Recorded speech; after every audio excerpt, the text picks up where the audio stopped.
So yeah, let's get started with review. So presentation first. The visuals, I love the environments. The art looks fantastic. The designs of the ships, the titans, the enemies, everything is so good. It's, this is Monolith Soft at its best. The environments especially, guys, like the viewpoints you have, the landscapes that you can go over, the variety you have, it's so impressive. It looks so amazing, and I can't even, I still can't. This is on a handheld, you know what I mean? It's insane to see this kind of stuff from Monolith Soft on a handheld like this, and it's so impressive. However, one thing that is a bit of an issue here, I think, is the inconsistency in some of the designs. This is mainly with the rare blades.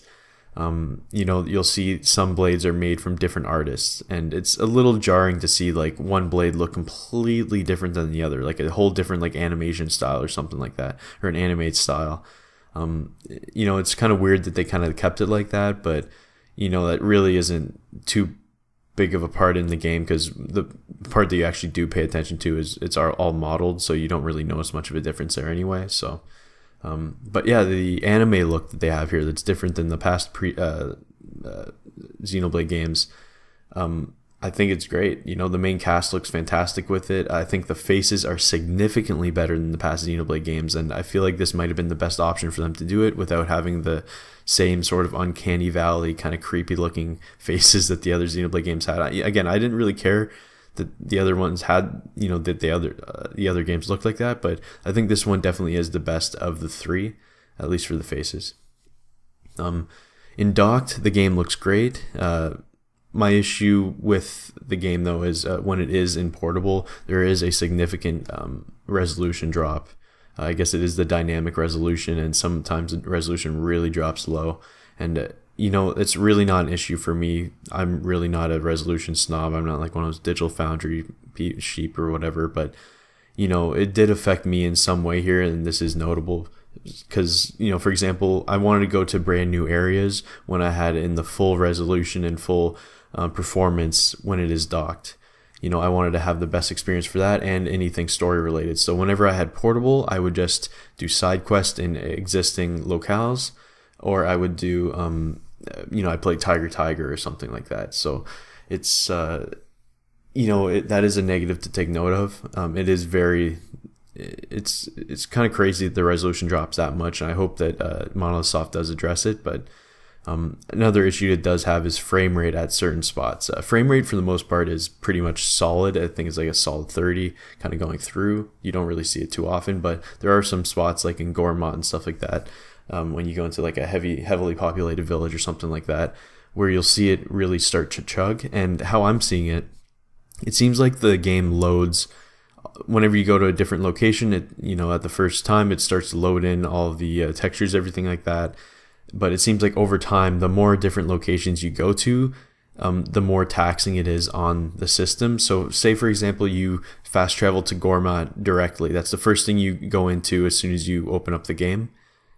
It loads in quickly. There's like no issue. But if, say, you've traveled to 6 different titans or something like that before you go to Gormott, then you go to Gormott, it seems like maybe the system is keeping the loading of the past locales that you're in and really slowing down for this new one that you're just attending or something like that. I don't know, I could be totally wrong, but that seems how it is, because if I go to one of these towns with these spots right away, as soon as I turn on the game, I don't notice it at all. But then after, sometimes there's these huge delayed pop-ins of textures and even like full models that really it'll take like 5 seconds, like full 5 seconds for everything to pop in. It's really kind of jarring and really weird, and that should be fixed. The sound, my god, this soundtrack is so fucking good. I think this is probably the best Xenoblade Chronicles soundtrack. I know that's really crazy to think, but this is from the same composers who did Xenoblade Chronicles 1. And man, the battle music in this game is so good. And some of the locations, the environmental music, oh god, guys, it's just so good. I'm probably going to play some for you right now, actually. Maybe have some in the background. The music mixed with the cutscenes, though, like, I love it when, say, like, you're having like this epic battle. In chapter 4, for example, there's a really cool scene there. Again, I'm not going to spoil anything, but it times everything so well with the music. So the cutscene will have like a big turning point in like a battle, and then the music will cue in. It really mixes so well with the cutscenes, and it's just so damn epic. And again, the music is so good throughout this game. I can't say it enough. I've probably said it 3 or 4 times already. Just definitely take a listen. I can't wait for the whole soundtrack to come out. I got the sound selection with the special edition. But again, as soon as that whole soundtrack comes out, that's going right on my phone. I'm listening to that constantly. The voice acting, I'd say 90% of it is great. Malos and Pyra for, especially, they are really, really good voice actors for these. Rex, he's actually really good for the most part. He does, not as cringy as one of the trailers where he was doing like a yell, yeah, kind of thing. He does have a few of those that are kind of cringy. But for the most part, he is actually really good. His voice is really good for his role. Nia, at first, I was a little kind of, taken aback. Like, man, she has like a low voice for like this little cat-looking girl. But after a while, it does grow on you, and then you realize, yeah, you know what, this actually does work with her character. Zeke, he's great as well, and a lot of the blades are well done. There's a ton of different voices here, and I think it's very impressive stuff for what they did, and in probably a short amount of time, really, when you think about it. Again, I'd say 90% of it is really good. I'm not a voice acting snob. I'd rather have it being the English voice acting than Japanese any day, but I think for the most part, this was actually really good. And don't take just from certain trailers where they have some crazy moments and try to, extrapolate and say the whole game has bad voice acting. Absolutely fucking not. There are some certain things here that are annoying, but not really, let's get on to gameplay. The battle system, while it does take a bit of time to get used to, it is so satisfying. At first when I was seeing trailers of it and they were explaining it, I was thinking, man, this battle system seems super slow, doesn't seem to work well. But again, after you kind of work through the game, you unlock all the different systems that they have included in it.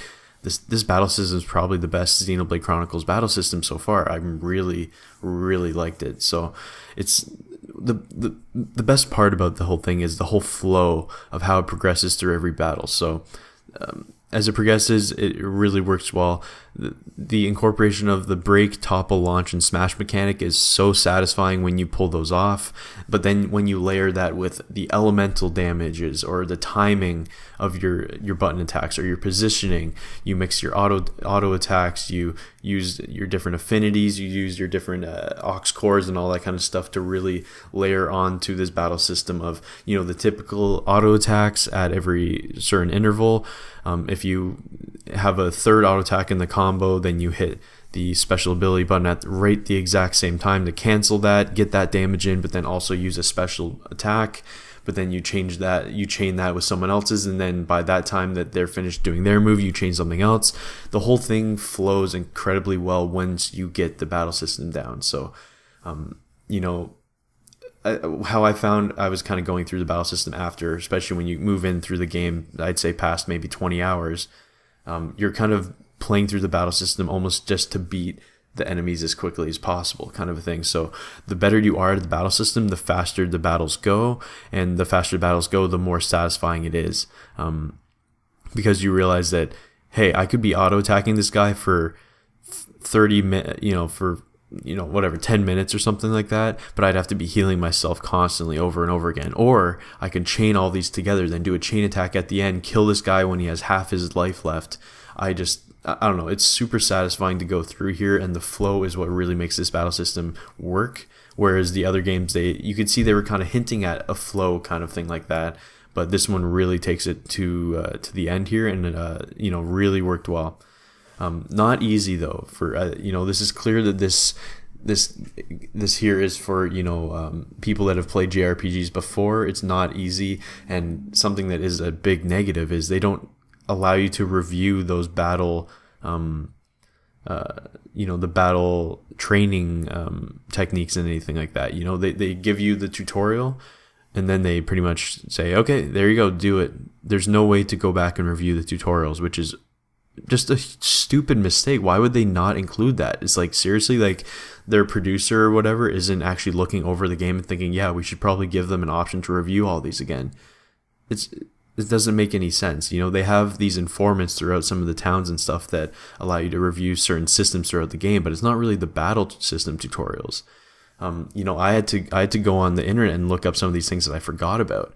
But again, I only had to do that once. I did get used to it, but again, I've played quite a few JRPGs in my time. I feel like if it was a younger gamer, it'd be a lot tougher.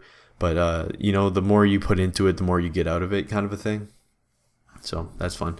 Another thing I want to bring up was Tiger. That was a really fun little game and a cool way to how you can upgrade Poppy. A lot of I guess how I should explain it is a lot of the blades have these affinity charts, which basically you equip, 3 blades on your character. So you have a character here, you equip a blade, then you're basically attacking with that person's blade. Then you can switch to another character, attack with that person's blade, and so on and so forth. You upgrade each character with affinities. So say you collect this amount of money, you collect this amount of hearts or anything like that, or you fulfill certain objectives, and then gives all these blades bonus attributes, bonus effects. Excuse me. You get like bonus effects for all of them, and then you kind of work towards just upgrading them, and then they get better and better. Poppy, she's Tora, Nopon's character's blade, and for that one you play a little mini game called Tiger, which is like, if it was on like, I don't know, like an arcades or an NES thing, it'd probably be a good game. It'd probably get really high scores. It's actually a really fun game. It's interesting that they have this as the way to upgrade Poppy. This is the only way you can get upgrade points to upgrade Poppy. She's completely different than all the other blades. I'm not sure if it should be depending on that, because I feel like some people might not be good at that kind of a game, or might not want to play that, so it kind of limits their growth of a certain character if they don't want to play that different type of a game. But for me, I really liked it. I played it a ton, and it was really fun to upgrade Poppy through playing that game. The rest, a lot of the game has to do with exploration. I really like the exploration in these Xenoblade games. You know, they have the collectibles kind of thrown around everywhere throughout the world, so whenever you walk somewhere, you always see another collectible in your eyesight that you want to go to collect. You know, it really just drives you through the world and doesn't feel like you're really just trudging anywhere. There's always something that you see that you're going toward. So they really, Monolith Soft's masters at doing stuff like that, so it's really good to see. The main story missions, they're really good, but there are a lot of side missions, and they're decent, but they're not great. Xenoblade's never really had the craziest, really cool side missions, but there are some that are, the rare blade missions are really cool. They really show you more about the characters of each rare blade. Those are really fun to go through. There's heart to hearts, there's different sort of affinity missions and stuff like that that are really cool, and there are some side quests just for townsfolk that are really cool, but then there are some that are really just, hey, you got to collect this item, go find it. But my problem with that is that there is no like compendium or whatever that they had in Xenoblade Chronicles X, where you can know where or what you've already collected or where those items are, So a lot of the time it's like, man, do I have to like go on GameFAQs for this? Like, I don't want to have to search around for this thing forever. They don't give me like any heads up. They just say, oh, it's in Mor Ardain, go find it. I don't want to have to do that. There should be a better way that Monolith Soft can do this, and I feel like they've already dabbled in this with the other 2 games, but for some reason here they still haven't incorporated a system, and that's kind of frustrating. This is clearly an issue that it shouldn't be like this, and they should have been including this in these games, and again, it's omitted from this one, which is really disappointing. That's kind of like a general overview of the gameplay. Again, I'm not going into crazy detail. It's more of my thoughts on it, and just kind of going over a little bit of it. I assume a lot of you guys have some overview of how Xenoblade games kind of work. And this is very similar to those in that kind of aspect of the exploration, but then obviously the battle system is a lot different. Let's get on to the story. So this is probably the best part, I think, about the game. The entire concept, the whole world, how they built this world and what it is, what everything's based off of. Absolutely love it. It is so good, people. The entire premise of the game, people living on Titans, they're, in a cloud sea that surrounds this world tree that, it's an unreachable tree of unknown origin, but apparently it holds Elysium, which is like everybody's goal is they want to live in an Elysium, which is basically like a paradise, a utopia. And all these people that live on these titans that are dying in the cloud sea, everyone's in struggle. This is one thing that you always look in the background of, say you're on any titan, you look out into the sky, you're seeing this beautiful, like, green world, this tree that, looks like it's, thousands and thousands of miles high. You don't even know where it ends. And it's just so beautiful. The whole aspect of this whole premise of Elysium, the unknown that would solve all the world's problems, then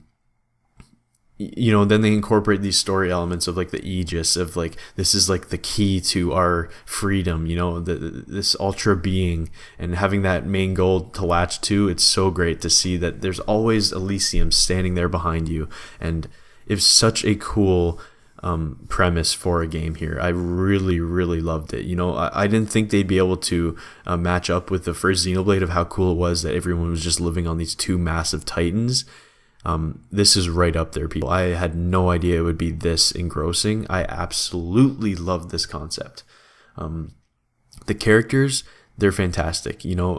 These are the best of the three Xenoblade games. The most likable, the most personality, the most backstory. Super well done. Rex's motivation, his whole upbringing, so good. The Aegis, how everything's kind of built around this Aegis, and how there's Pyra/Mythra. I'm not going to go into anything more about the Aegis, but it's super cool. Nia, her backstory, who she is, what she does, everything like that, super cool. Zeke as well. Everybody, even more people. Everybody has a great backstory, and you really do care for the characters, and they play off each other so well here. Xenoblade Chronicles, the first one, they had a really good dynamic between Fiora, Ryan, and Shulk, and all that kind of stuff. This one, I think, is even better. It's really, really good. All of the heart-to-heart moments, they're very endearing, and the characters play off each other, again, very well. Tora, he's the Nopon in this game. He is the best of all of the Xenoblade games. He's the best Nopon. A lot of people don't like the Nopon. I actually really do like the Nopon, but I do get that some of them are pretty annoying. Ricky, in the first one, I really liked him. Ricky, the legendary hero with all of his kids, and, he's really funny. He was a really cool character. Tatsu, he was really just kind of annoying, but he was a funny character to have. But Tora is by far the best. He's actually smart. He's not just saying random annoying shit. He's funny. His whole backstory and everything around him is very cool. He's definitely the best written Nopon, and just the best Nopon, in my opinion, of all the Xenoblade games. Another thing about the story is I just like that they had no shame, no censorship. They just went all out anime at times. It worked well. They had the stories of love, friendship, revenge. What's like existentialism kind of a thing. Like, why are we created? What is this? It goes over the anime tropes. It goes over all these different things, but it works so well. Who are we as humans? It goes over that, like slavery. It has so many aspects that it kind of builds into the story, and it really, towards the end, it wraps up in such a nice bow. Like, this is definitely the best ending, in my opinion, for a Xenoblade Chronicles game. Let's just say I'd really like to see a sequel to this game, a direct sequel, much like I'd like to see a sequel to Xenoblade Chronicles, the original. Heck, even Xenoblade Chronicles X, it builds up so well, and then you really, really love these characters that I feel, they need to do some sort of a sequel, because, again, I don't want to spoil this, guys. At some point I will talk about it, but boy, is it so damn good. And to kind of round out here, I just want to do some thoughts, but there are quite a few negatives, and I just want to say that this is, again, you guys saw my top 10 list for 2017. This is one of my favorite games of the year. Is this better than the original Xenoblade or Xenoblade Chronicles X? I gotta give it some time to think, because in aspects, yes, it is better than both of those games, but in other aspects, no, it is not better than both of those games. I do have a whole list of negatives here that I did want to bring up, because it is really annoying to me, because I feel like a lot of this stuff is easily fixed, but it seems like either they were rushed and they couldn't complete it, or they just completely overlooked this stuff that there really is no excuse to look over. Let's go over these here quick. I don't want to be too negative with it or anything, because, again, I absolutely adore this game. A must play for everybody, seriously. But there are some negatives here that, again, really does frustrate me, and I hope that in the next Xenoblade or the next Monolith Soft game they create, they look over this stuff, because all it is planning. I think like I just have a hard time seeing why some of this stuff would have been missed. Negatives. So the tutorials, they're not easily accessible. Again, I brought this up before, except through the informants. But again, that's not even the battle systems. Like why would they not have these tutorials accessible again? Like, are they seriously saying that the testers went through and they said, oh, we're fine, we didn't need to look over any of the tutorials again? Like, no one brought that up. This had to have been rushed. You know what I mean? The portable resolution, again, terrible. The pop-in after playing in lots of areas, again, very annoying. Really, you can just kind of shut off the system, but, you shouldn't have to be doing that kind of stuff. The lip sync, I didn't really care for it after a while. I just got used to it, but it got pretty bad at times. You know how they did the English dub over the Japanese voices, right? So, a lot of the time the lip syncing wasn't good, and I feel like that might be what a lot of the people that are complaining about the voice acting actually have, is that it's just not synced very well. The frequency of getting rare blades. So a lot of the blades, you have to use rare crystal cores and stuff like that. It's basically a game of chance where you can then get either a common blade or a rare blade. And the rare blades drop is very, very stingy, I guess. You can go through dozens of cores and still not get a rare blade. But then all of a sudden it seems, just one time you use a common core and then all of a sudden you get this really rare blade that's awesome, I didn't mind it. I understand why they want to do that. I understand and I appreciate that. But I feel like maybe tone it down a little bit, because right now I have like 5, again, I have like 5 or 6 rare blades I still need to go. I've just been collecting rare cores and legendary cores trying to unlock them, but just nothing's happening. It's like, do I really have to waste like 2 hours just trying to get a rare blade here? There should be some way you can bypass it, like, buy a core for a lot of money or something like that, so you can buy these, because it's very annoying when, like, you're completionist or whatever and you're playing through the game and you're literally just a game of chance that is not, rolling your way. So it's kind of annoying.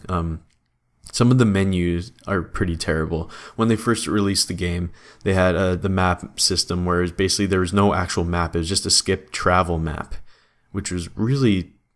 why? Like, I have no idea why they had to do that. In a lot of these games, I like to navigate and go through the map and see where I want to go to next based on the formation that I see on the map. But the skip travel map wasn't very useful for a lot of these things. Plus, you have to go through like 2 or 3 different steps to get to this map system. There's not just one button that you could go right to the map. It was very annoying to have. They fixed it in an update recently, but when it was released, how is that not addressed? That's why I keep thinking this game was definitely rushed. The battle system, it does take a little bit of time to get into it. There's tutorials still happening for the battle system, like 30 hours in. I think there's even a tutorial. This is more story based, but there's a tutorial way later on, like in the game, like after like 80 hours, there's still like a tutorial, which is like, whoa, I haven't seen one of those in like 50 hours of gameplay. You know what I mean?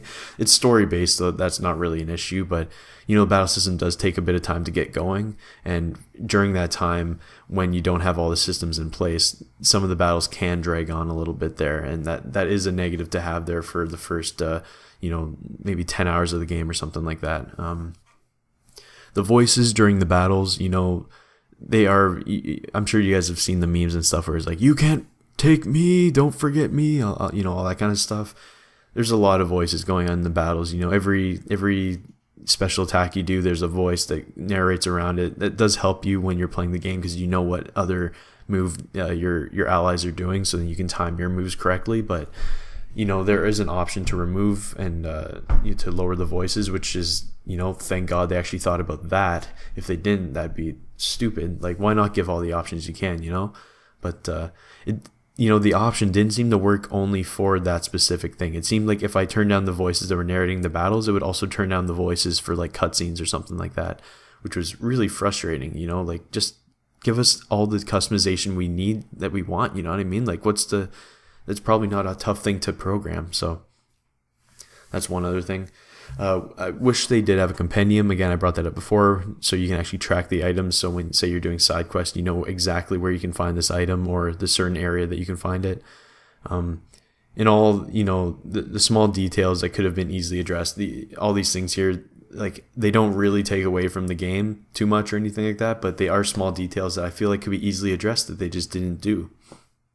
So again, it seems like they had the big guys maybe working on this game at the startup, the concept and everything. They really kind of built maybe the battle system. They figured out how that was going to happen, but it seems maybe they gave that to like the second team or like, the B team after that to finish up the game, because there are a lot of rough edges throughout the game. The whole concept is great. The battle system is great. The world is beautiful. Everything is there. It just seems like I'm going to guarantee that Monolith Soft has a second team, and they probably finished off Xenoblade Chronicles 2, has a lot of these rough edges, and they're probably going to learn from it. Because I know that we've seen the concept art for that other project that Monolith Soft is working on, so I can see that that's probably what they did here. Had like the younger team kind of rush it after the main guys probably worked on it from the start. Yeah, that's my list of negatives. I know that a lot of you guys were interested in what my thoughts were about these things. I know Ecne Banjo, for example, you were talking to me about some of that stuff as well. But again, I don't want to end off the review like that. The actual game is so good, guys. It could be my favorite game of 2017. I don't know if it would beat out Breath of the Wild, but it just might beat out Odyssey. I just need some time to digest like I gave Odyssey. So I hope you guys enjoyed this review. I know it was very long. I think it's over 20 plus minutes. But, I hope you guys appreciate some of my thoughts about it. And hopefully, again, you guys give this game a go. Didn't want to spoil anything for you guys. Again, battle system's amazing. The world, the characters, the story, the music. Oh, so good. Yeah, see you guys in the next